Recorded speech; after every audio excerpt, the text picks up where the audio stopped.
পারোর কথা শুনে চমকে গেল দেব। সম্পূর্ণ জানতে ভিডিওটিতে একটি লাইক করে প্রথম থেকেই দেখতে থাকো। গল্পের শুরুতেই দেখা যায় ইচ্ছে করে দেবের মা পার্বতীকে অপমান করবে বলে ঠিক করেছে পারোকে দিয়ে। সেই জন্য জিজ্ঞেস করে, আচ্ছা পারো, তুমি তো সবার উপহার দেখলে, তা পার্বতী তোমাকে কি উপহার দিয়েছে? তখনই পারো বলে, দিয়েছে তো মা, দিয়েছে, পার্বতী দিদি আমাকে উপহার দিয়েছে। কথাটা শোনার পরেই চমকে যায় পূর্বা আর বলে, কি বলছো, কি উপহার দিয়েছে তোমাকে? তখনই পার্বতী বলে, আমি জানি আমাকে অপমান করার জন্যই ওই সমস্ত কথা উনি বলছেন। পারো তখন বলে, ওই যে আমার দু হাতে যেভাবে সুন্দর করে মেহেন্দি পরিয়ে দিয়েছিল, ওটা তো আমার কাছে অনেক ভালো লেগেছে। তখনই দেবের মা বলে, ও এইটুকু? এরপরেই পারো বলে, না না, তারপরে যখন আমার বিয়ের সময় আমার লাল চেলিটা ছিঁড়ে গেছিল, তখন তো পার্বতী দিদি নিজের চেলিটা আমাকে দিয়ে দিয়েছিল, এমনকি সিঁদুরের কৌটোটাও। কথাটা শোনার পরে আর কিছু বলতে পারে না তখনই পূর্বা। আর পারো তখন বলে, যা যা দিয়েছে সবকটা এতটাই গুরুত্বপূর্ণ আর দরকারি জিনিস ছিল যে তখনকার সময় সোনা গয়নার থেকেও অনেক বেশি কিছু। পার্বতী দিদি, তুমি না এভাবেই আমার পাশে থেকো আর আমাকে আগলে রেখো। বিশ্বাস করো, আমার যে এত ভালো লাগছে তোমার এই আগলানোটা। তুমি যেন আমার বড় দিদির মতো আমাকে সব কিছু শিখিয়ে দিচ্ছ। তুমি আমার পাশে এভাবে থাকবে তো? পার্বতী তখন বলে, কেন থাকবো না, নিশ্চয়ই থাকবো, তুমি কিচ্ছু চিন্তা করো না, সব ঠিক হয়ে যাবে। এর মধ্যেই তখনই চলে এসেছে দেব আর বলে, কি নিয়ে এত কথা হচ্ছে শুনি? বাড়ির ছোট ছোটরা সবাই বলতে থাকে, কি আবার, এই যে তোর বউকে নিয়েই কথা হচ্ছিল আর কি। সহ্য হলো না, তোকে আসতেই হলো, বল ভুলে গেছিস আজকে কাল রাত্রি? দেব তখন বলে, না আমি মোটেও ভুলিনি, তোরা কিন্তু আমাকে একটু বেশি ইনসাল্ট করে ফেলছিস, তাই নয় কি? আর তখন সবাই বলে, কি যে বলিস না, আচ্ছা দাদা ভাই তুই এত চাপ নিস না। এর মধ্যেই ফোন এসেছে, পারোর মা ফোন করেছে দেবকে আর বলে, বাবা আসলে পারোর ফোনটা তো লাগছিল না, তাই তোমাকে ফোন করতে বাধ্য হলাম, ওকে একবার ফোনটা দেবে? তখনই দেব বলে, হ্যাঁ হ্যাঁ নিশ্চয়ই দিচ্ছি, পারো তোর মা ফোন করেছে। তখনই স্নেহা বলে, আমি দিয়ে আসছি গিয়ে। এর মধ্যেই পারো তখন বলে, হ্যাঁ মা বলো। পারো তো ফোনে কথা বলতে ব্যস্ত হয়ে যায়। পার্বতী তখন ভাবে, যাই গিয়ে রান্নাটা চাপিয়ে দিই। পারোর মা তখন বলে, তোকে কতবার ফোন করলাম, তুই ফোনটা ধরছিলিস না কেন বলতো? পারো তখন বলে, আসলে আমার ফোনটা একদম সাইলেন্ট করা ছিল, আমি বুঝতে পারিনি গো, সরি মা। জানো মা, ঠাম্মি আমাকে কত কিছু উপহার দিল আর বলল বড় বড় মোটা মোটা চুড়ি দিয়ে যে আমার হাতে নাকি পুরো শেকল পরিয়ে দিল। আর এটা শোনার পর তখনই পারোর মা বলে, তোর উপহারগুলো পছন্দ হয়েছে তো? পারো তখন বলে, কি বলছো মা, পছন্দ হবে না? এই বাড়িতে আমি কবে থেকে তো আসছি বলো, কত ভালো লাগে এই বাড়ির মানুষগুলোকে। আচ্ছা মা, তুমি ঠিক আছো তো, তোমার শরীর ঠিক আছে তো? পারোর মা তখন বলে, হ্যাঁ হ্যাঁ আমার শরীর একদম ঠিক আছে।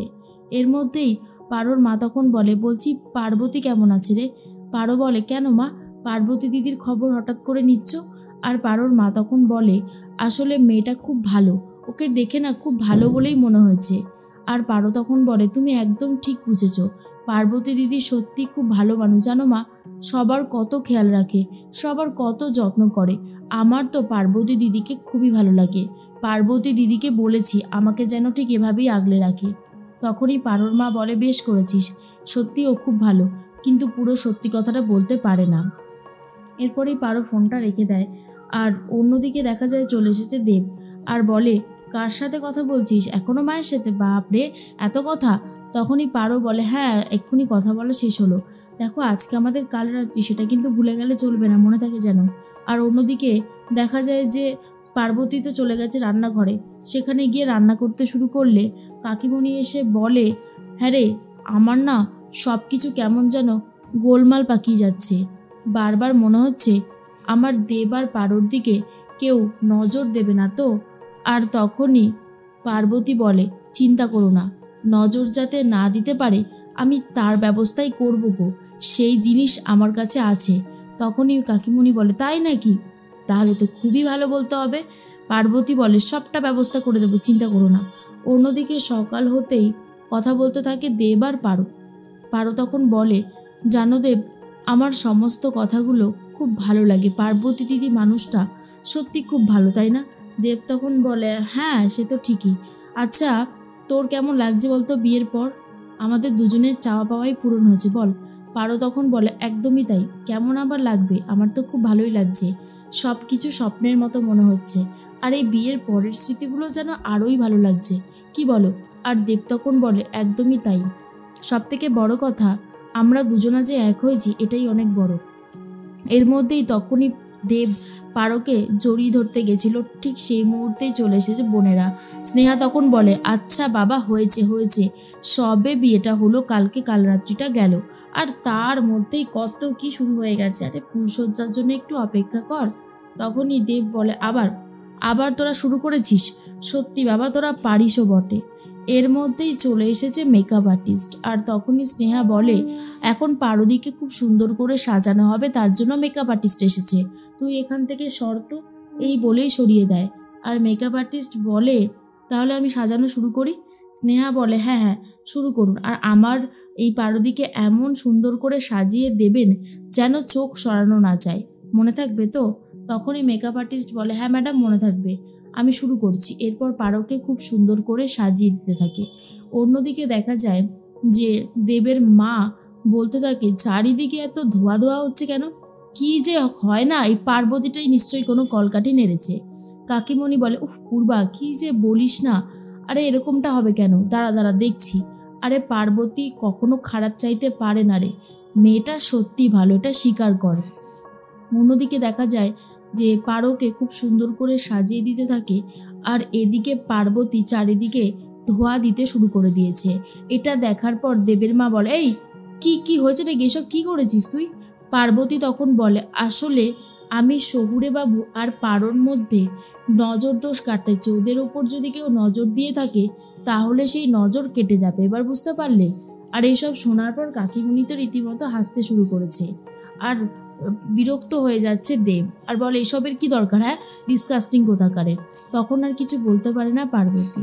অন্যদিকে পারোকে খুব সুন্দর করে সাজানো হয়েছে, দেখার পর তো সবাই চমকে গেছে, আর বলে, সত্যি আজ পারোকে দেখে দাদাভাই তো পুরো হা হয়ে যাবে, চোখ সরাতে পারবে না, কি রে বল? আর তখন বলে, একদমই ঠিক বলেছিস। অন্যদিকে পার্বতী মনে মনে ভাবে, আজকে শহুরে বাবু আর পারোর বউ ভাত, কিছুক্ষণ পরেই ওদের ফুলসজ্জা। চিচি আমি এসব কথা কেন ভাবছি, আমার এসব ভাবার কোনো অধিকার নেই। এরপরেই পারোকে তো দেখে নিয়েছে দেব, আর বলে, সত্যি পারো আজকে তোর দিক থেকে একেবারেই চোখ সরানো যাচ্ছে না, কি সুন্দর লাগছে তোকে। বাড়ির প্রত্যেকজনাই পারোর এই রূপ দেখে প্রশংসা করতে থাকে, আর পার্বতী নিজেও বলে, আজকে পারোকে সত্যি খুব সুন্দর লাগছে, এই কথাটা স্বীকার করতেই হবে।